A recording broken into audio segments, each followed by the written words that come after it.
আসসালামু আলাইকুম ভিউয়ার্স, আজকে আমরা বানাবো কাঁচা গাবের ভর্তা।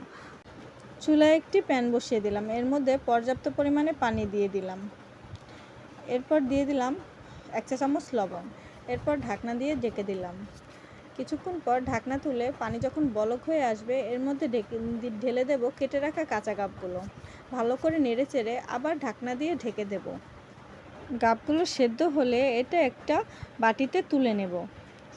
এরপর সেদ্ধ গাবগুলোকে আমি শিলপাটার সাহায্যে বেটে নেব। ভিউয়ার্সরা, আপনারা কেউ যদি চান এটা ব্লেন্ডারে ব্লেন্ড করেও নিতে পারেন। আমি কিছু ভাজা রসুন নিয়েছিলাম, সেই ভাজা রসুনগুলো আমি বেটে নেব। বাটা হয়ে গেলে সমস্ত উপকরণগুলো আমি একটি বাটিতে তুলে নেব।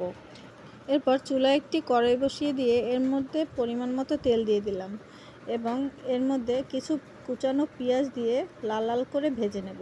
এরপর এর মধ্যে দিয়ে দেব বাটা গাব, দিয়ে দেব পরিমাণ মতো লবণ এবং পরিমাণ মতো হলুদের গুঁড়ো দিয়ে ভালো করে মিশিয়ে নেব।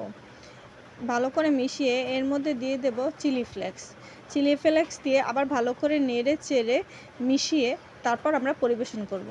তো এই তো তৈরি হয়ে গেল আমাদের কাঁচা গাবের ভর্তা। ভিডিওটি দেখার জন্য ধন্যবাদ সবাইকে। নতুন নতুন ভিডিও দেখতে আমাদের সাথেই থাকুন।